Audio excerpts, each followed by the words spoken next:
제2차 세계대전 때의 일입니다. 연합군 함장이 깊은 고민에 빠졌습니다. 선상에서는 격렬하게 전쟁이 벌어지고 있는데 갑판 아래의 지원병 병사들은 놀고 있었던 것입니다.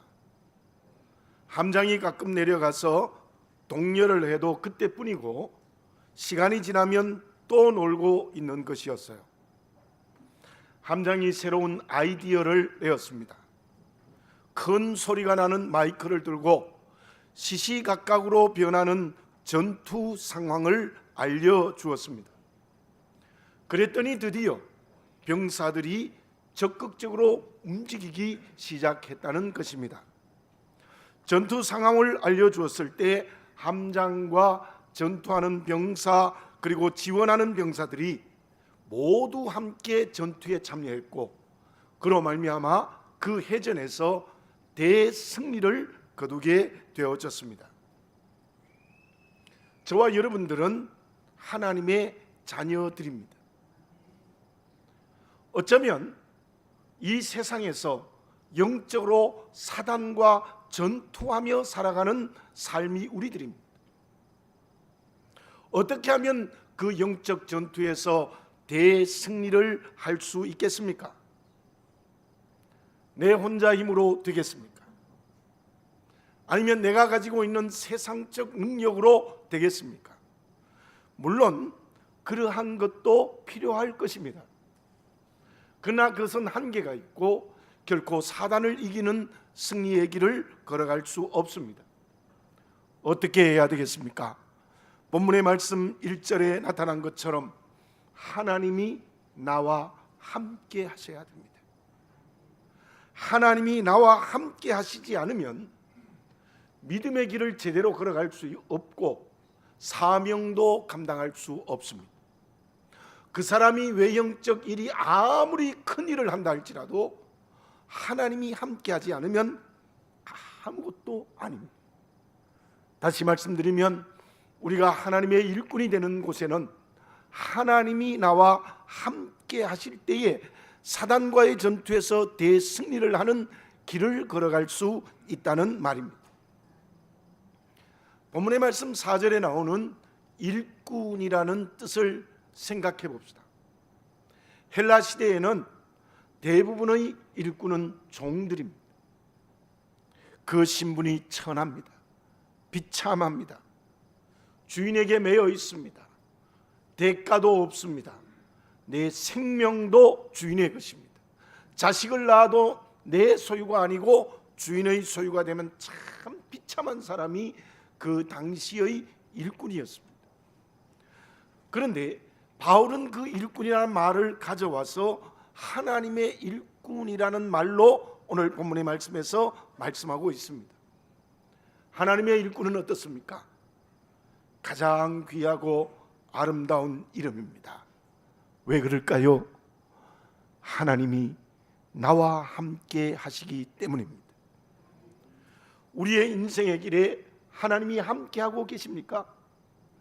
그렇게 믿고 실제로 경험하고 있습니까? 그렇다면 믿음의 길도 제대로 가고 일꾼으로서의 사명의 길도 제대로 걸어갈 수 있습니다. 그러나 하나님이 함께 하시지 않으시면 그 삶은 믿음으로 사는 것도 아니요 사명도 감당할 수 없습니다. 우리 모두 오늘 이 시간 하나님이 함께 하시는 임마누엘의 믿음이 확실해지는 성령의 역사가 일어나시기 바랍니다. 그렇다면 하나님이 나와 함께 하시기 위해서 내가 할 일은 없습니까? 7절을 봉독해 드립니다.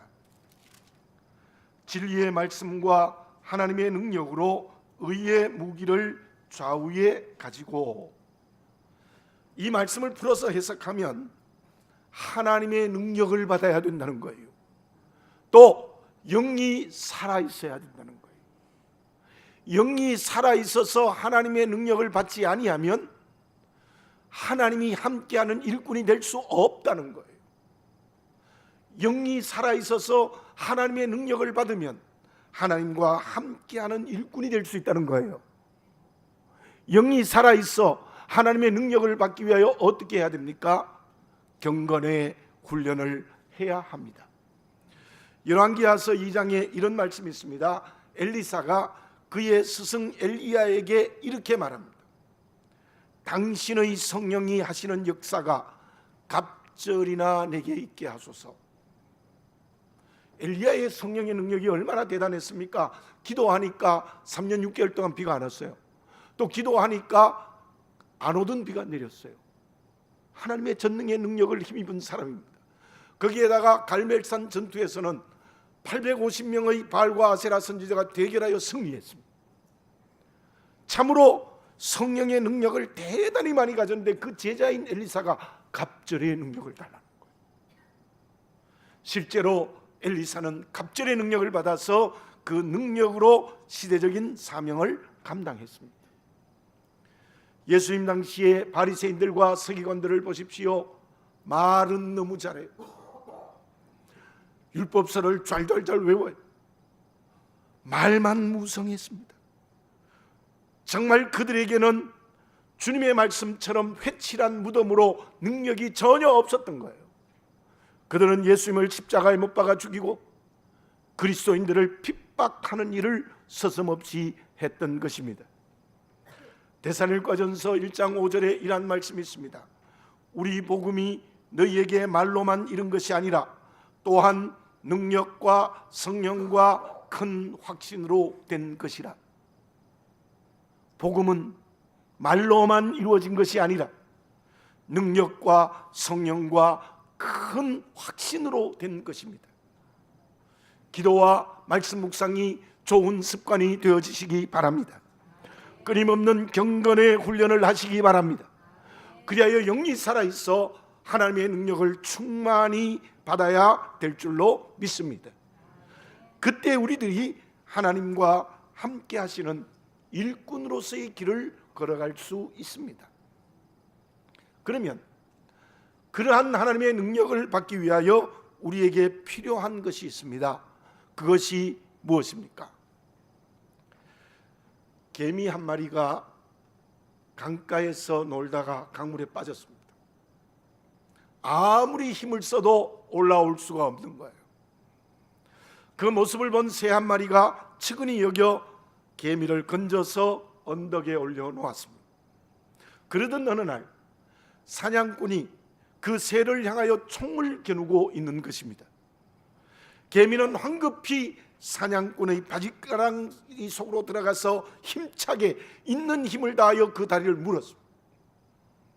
총알은 여지없이 빗나갔고 그 소리에 놀란 새는 멀리 날아갈 수 있었습니다.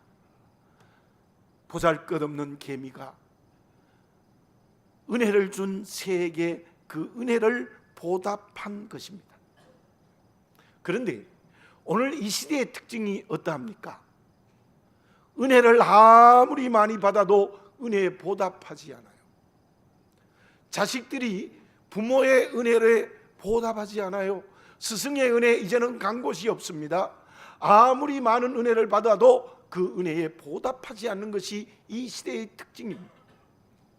물론 은혜에 보답하는 사람들도 있습니다. 그런데 우리에게는 어떤 은혜와도 비교할 수 없는 큰 은혜를 받았습니다. 예수님께서 내 죄를 자기의 것으로 삼으시고 십자가의 목숨을 우리에게 주셨습니다. 오시고 사시고 십자가에 죽으신 것 전부 내게 주신 은혜입니다. 죄로 죽었던 나를 살리기 위해서 자기 목숨을 준 은혜가 하나님의 은혜입니다. 그 은혜뿐이겠습니까? 하나님의 자녀된 우리들에게 지금까지 지금도 내일 또 은혜를 베풀었고 베풀고 계시고 베풀 것입니다. 그 은혜를 받았다는 사실을 믿으십니까? 그렇다면 그 은혜에 보답하고 있습니까? 본문의 말씀 1절과 2절을 다시 봉독해 드립니다. 우리가 하나님과 함께 일하는 자로서 너희를 권하노니 하나님의 은혜를 헛되이 받지 말라. 이르시되 내가 은혜 베풀 때에 너에게 듣고 구원의 날에 너를 도왔다 하셨으니 보라 지금은 은혜 받을 만한 때요 보라 지금은 구원의 날이로다.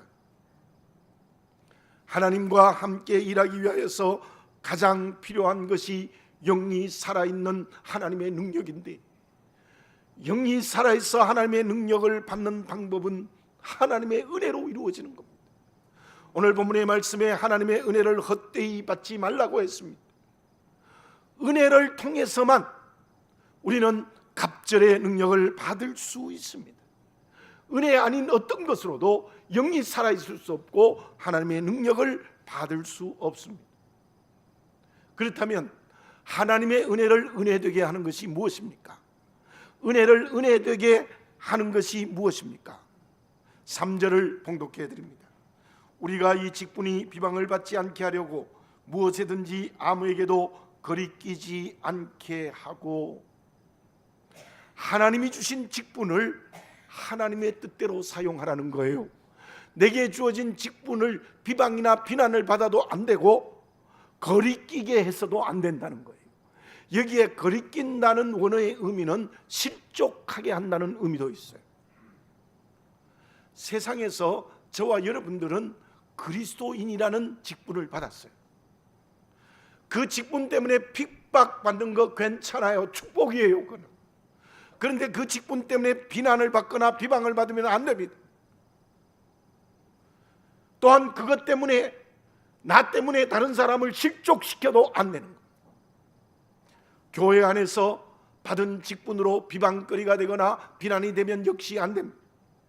온 교회의 덕이 되게 해야 됩니다. 독이 되면 안 됩니다. 그 말씀을 정리하면 이렇습니다.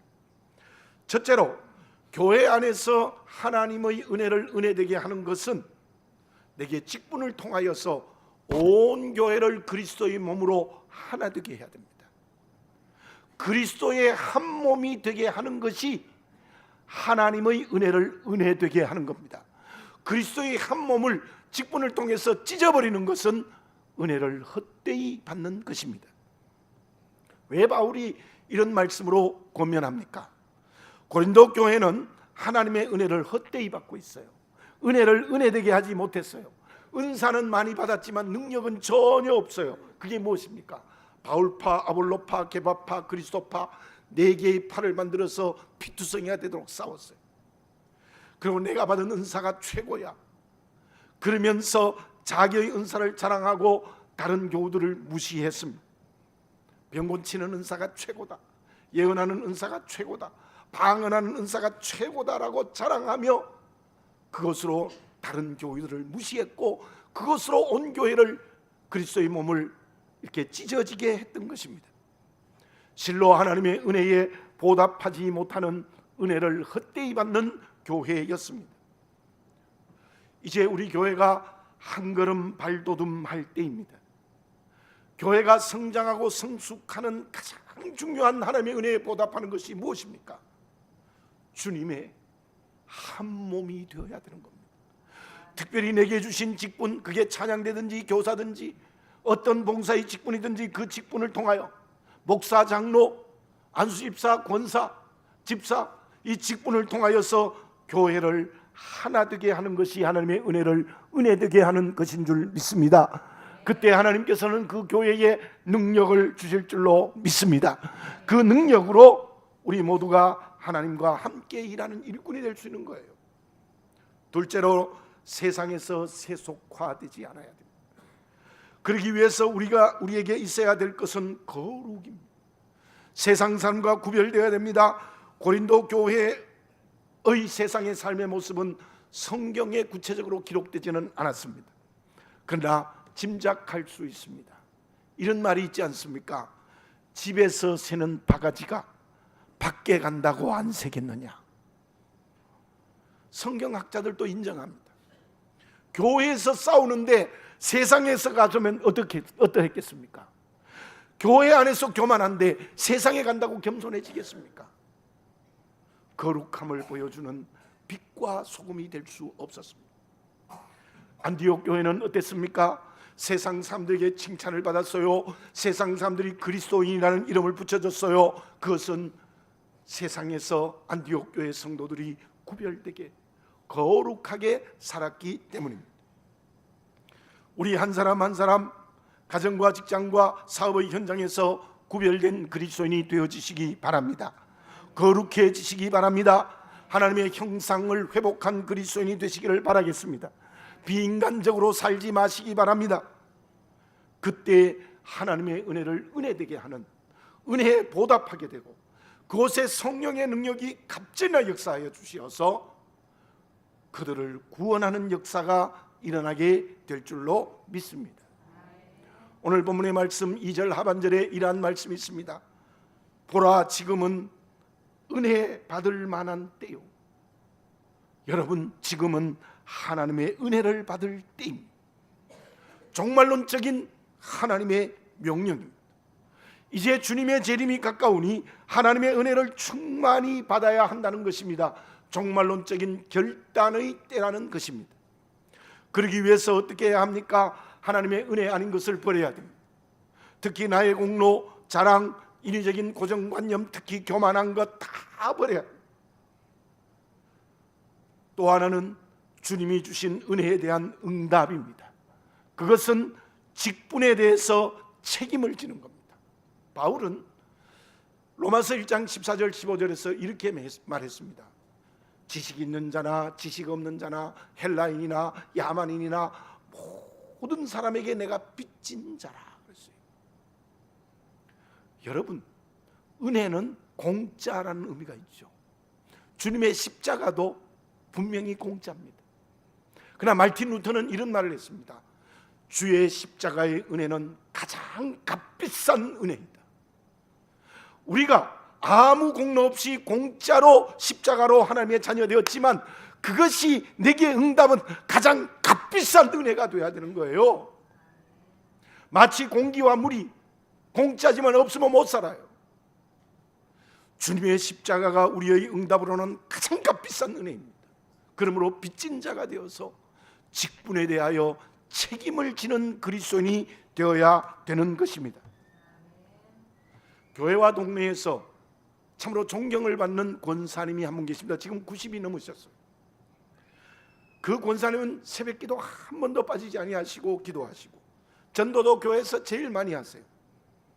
그분이 이렇게 제게 말씀하셨습니다. 목사님, 제가 한 것은 아무것도 없습니다. 오직 하나님의 은혜로 한 것이지요.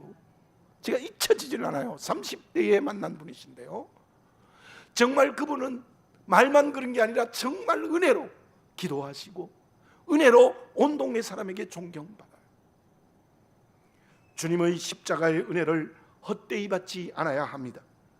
또한 그 후에 주시는 주님의 은혜를 은혜되게 해야 됩니다.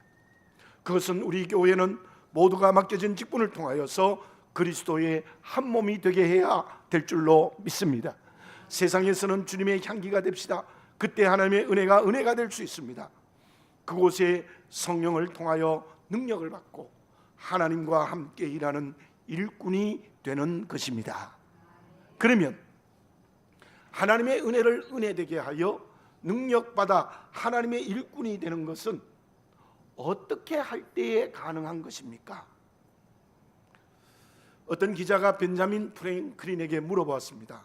수많은 장애가 있음에도 포기하지 않고 한 가지 일에 열심을 낼 수 있었던 이유가 무엇입니까?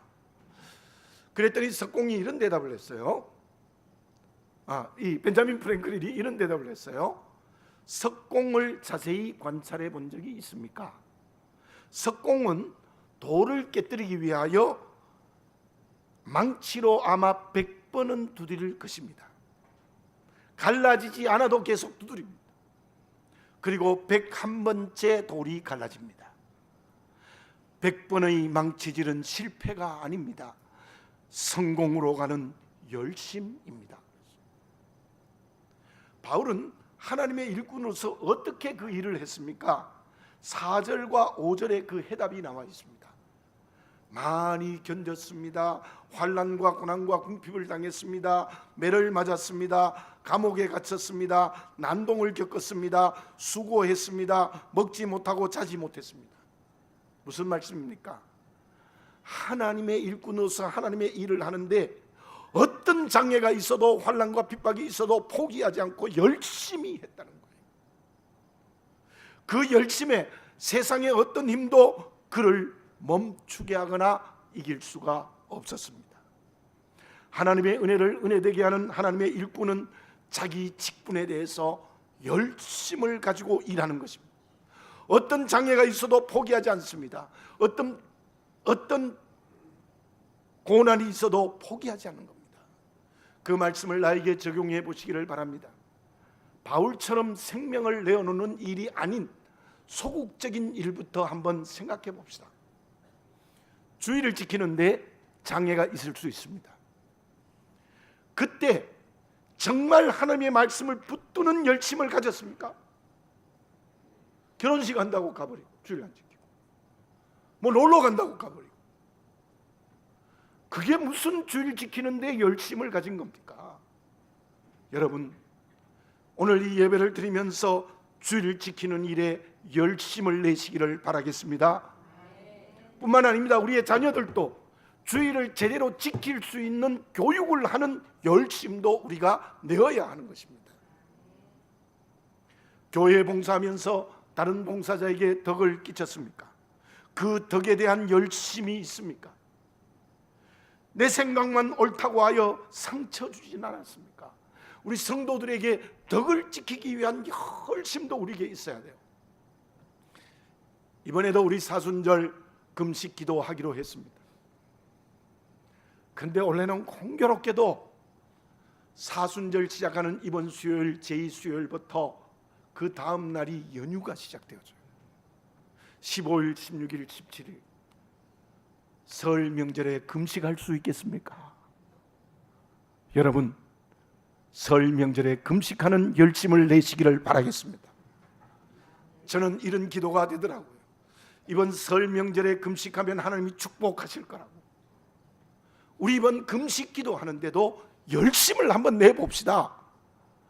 우리 교회에 오는 오후 예배 오는 목사님들이 제게도 뭐라고 하는지 알아요? 우리 교회는 다 열심히 있는 것, 다 잘하는데 아멘을 잘 하지 않아요.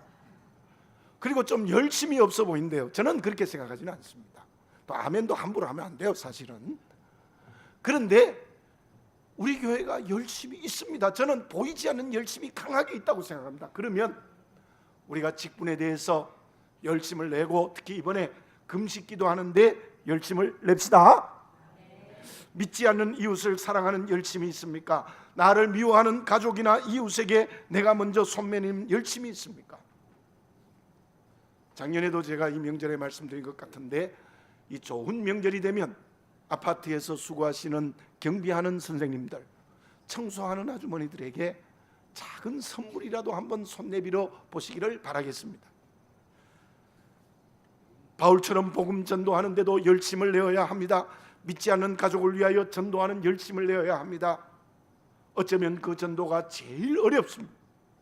어려울수록 그 일에 열심을 내어야, 가까운 사람들에게 믿음에 보이는 모범을 보이는 열심을 가져야 합니다. 열방을 선교하는데 열심을 내어야 합니다. 특히 우리 교회는 베트남 선교하는데 더욱 열심을 내어야 될 줄로 믿습니다. 어떤 장애와 고난이 있어도 하나님의 일에 열심을 내어야 합니다. 그 열심을 내는 사람에게 하나님의 은혜가 임하고 영이 살아있어 능력이 임하게 하시고, 그 사람이 하나님이 함께 하시는 일꾼이 될 수 있을 줄로 믿습니다. 그렇다면 하나님의 일꾼으로서 열심을 내기 위하여 가져야 될 덕목이 있습니다. 그게 무엇입니까? 6절과 7절에 이런 말씀이 있습니다. 깨끗해야 합니다. 지식이 있어야 합니다. 오래 참아야 합니다. 자비의 마음이 있어야 합니다. 성령의 감화와 거짓이 없는 사랑이 있어야 합니다. 진리의 말씀과 영적으로 무장해야 합니다. 이 덕목이 있어야 된다는 거예요. 그런데 이 6절과 7절의 이 덕목을 가만히 읽어보면 누가 생각나요? 생각나는 사람이 없어요? 6절과 7절을 읽어보면 그 덕목을 완벽하게 이루신 분은 예수님이십니다. 예수님은 깨끗해요. 지식이 있어요. 오래 참으셨어요. 자비의 마음이 있어요. 성령의 감화로 살아가요. 거짓이 없는 사랑이 있어요. 진리의 말씀과 영적으로 온전히 무장했겠어요. 그렇죠. 그러면 우리가 덕을 가지고 열심을 내기 위해서는 어떻게 하면 됩니까? 내 신랑이신 예수님 닮으면 돼요. 자꾸 예수님 닮아가면 돼요. 여러분들 예수님 닮으려면 어떻게 해야 될까요? 부부가 닮는다는 말이 있어요. 오래 살면 비슷비슷해져요. 부부만이 아니에요. 친구도 오래 있으면 닮아요. 여러분, 주님 닮기 위해서는 주님과 함께 있어야 돼요. 그 함께 있는 게 뭡니까? 기도하는 거예요. 말씀 묵상하는 거예요. 주님과 오랫동안 함께 있으면 주님 닮아 그 덕을 가지는 그리스도인이 될 수 있을 줄로 믿습니다. 본문의 말씀을 쓴 바울이 어떻게 말했습니까? 고린도전서 11장 1절에서 이렇게 고백하고 있습니다. 내가 그리스도를 본받은 자 된 것 같이 너희도 나를 본받으라. 바울은 예수님 본받았다는 거예요. 저와 여러분 정말 바울처럼 주님과 함께 오래 있음으로 말미암아 주님 닮은 오늘 본문의 말씀에 나타난 덕을 가지시기를 바라겠습니다. 그 덕으로 열심을 내는 그리스도인이 될 수 있을 줄로 믿습니다. 제자에서 제외된 가룟 유다, 예루살렘 교회의 아픔이었던 아나니아와 삽비라, 전도의 길을 포기한 데마, 그들의 공통점이 무엇입니까? 장애에 넘어졌습니다. 그 이유가 무엇입니까? 주님을 닮지 못했어요. 가룟 유다는 돈을 사랑했고 아나니아와 삽비라는 거짓에 매였습니다. 데마는 세속을 사랑하여 전도의 길을 포기했던 것입니다. 주님을 닮읍시다. 그 사람이 하나님의 은혜를 은혜되게 할 줄 믿습니다. 그 사람이 하나님의 일에 열심을 내는 하나님과 함께 하시는 일꾼이 될 수 있을 줄로 믿습니다. 그렇다면 그 결과는 어떠합니까? 저와 여러분 8절과 9절과 10절을 뜻을 생각하면서 같이 한번 읽어보겠습니다. 시작. 영광과 욕됨으로 그러했으며 악한 이름과 아름다운 이름으로 그러했느니라. 우리는 속이는 자 같으나 참되고 무명한 자 같으나 유명한 자요, 죽은 자 같으나 보라 우리가 살아있고 징계를 받는 자 같으나 죽임을 당하지 아니하고 근심하는 자 같으나 항상 기뻐하고 가난한 자 같으나 많은 사람을 부유하게 하고 아무것도 없는 자 같으나 모든 것을 가진 자로다. 아멘. 하나님과 함께 일하는 자가 되면요 이렇게 된다는 거예요. 그 말씀을 보면 욕되다, 악한 이름, 속이는 자, 무명한 자, 죽은 자, 징계를 받은 자, 근심한 자, 가난한 자, 아무것도 없는 자, 이게 하나님과 함께 일하는 일꾼이 되면 그렇게 고난의 일꾼이 된다는 거예요. 그렇습니다. 하나님의 일꾼이 되면 분명히 이러한 고난의 일꾼이 되는 게 틀림없습니다. 그러나 그 고난으로 끝나지 않는다는 거예요. 아름다운 이름을 줍니다. 참됩니다. 유명합니다. 살아있습니다. 죽임을 당하지 않습니다. 항상 기뻐합니다. 많은 사람을 부욕해 합니다. 모든 것을 가진 자입니다. 무슨 말씀입니까? 우리는 하나님과 함께 일하는 일꾼이 되면 영광의 일꾼이 된다는 거예요. 8절 처음에 나오는 말씀처럼 고난의 일꾼이면서 정말 영광스러운 일꾼이 된다는 거예요. 여러분들 이 영광은 세상의 어떤 직분보다 좋은 영광이에요. 대통령보다도 높습니다. 하나님의 일꾼으로서 영광스러운 일꾼이 된다는 거예요. 이보다 더 큰 축복이 어디에 있겠습니까? 우리 모두 하나님과 함께 일하는 일꾼이 되는 영광의 일꾼의 길을 걸어가는 축복된 그리스도인이 되어지시기 바랍니다. 지금 저와 여러분들은 하나님의 능력으로 함께 하시는 열심히 있는 하나님의 일꾼입니까? 세속의 일에 욕심을 내는 세속에 매여 있는 길을 걸어가고 있지 않습니까? 기도드리겠습니다. 사랑하는 아버지 하나님, 나를 정직하게 보게 해 주시옵소서. 예수님 닮아야 하는데 예수님 닮지 않고 온갖 세속의 잘못된 것만 따라가고 있지 않습니까? 주님 닮아 주님의 덕목을 내가 가지고 하나님의 일에 열심을 내는 하나님의 일꾼이 되게 해 주시옵소서. 기도와 말씀 묵상이 늘 살아있어 영이 살아있어 능력받는 은혜의 일꾼 되어 하나님과 함께 하시는 직분의 길을 걸어가는 저희들 되게 해 주시옵소서. 아버지 하나님, 나를 보게 해 주시옵소서. 나는 진정 하나님과 함께하는 일꾼인지 다른 것과 함께하는 일꾼인지를 정직하게 보게 하시고 우리 모두 하나님과 함께 일하는 일꾼이 되는 고난을 당하지만 영광의 일꾼이 되게 하여 주시옵소서. 예수님의 이름으로 기도드립니다. 아멘.